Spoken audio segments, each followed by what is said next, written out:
A new crew heads to the space station, a major storm spotted from space, and a robotic spacecraft enabling human missions to the moon.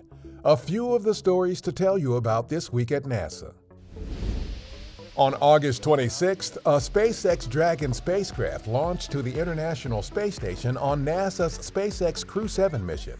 The next day, the four-person crew, including NASA astronaut Jasmine Moghbeli, arrived at the orbital outpost and were welcomed aboard as part of the station's Expedition 69 crew. They will spend about 6 months conducting research and technology demonstrations on the space station to benefit life on Earth and future Artemis human exploration missions to the Moon and eventually to Mars. External cameras on the space station captured views of major Hurricane Idalia on August 30th, not long after the storm made landfall near Keaton Beach, Florida, as a Category 3 storm with winds of about 125 miles an hour. At the time, Idalia was moving north-northeast at about 18 miles an hour toward the southeast United States.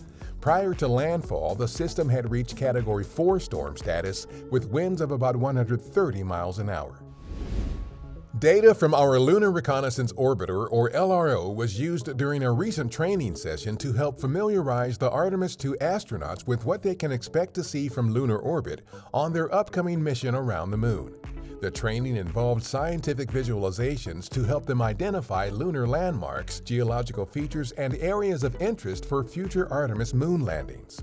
LRO has returned a treasure trove of scientific data during its 14 years of observing the Moon. August 30th marked the 40-year anniversary of NASA astronaut Guy Bluford becoming the first African American to fly in space.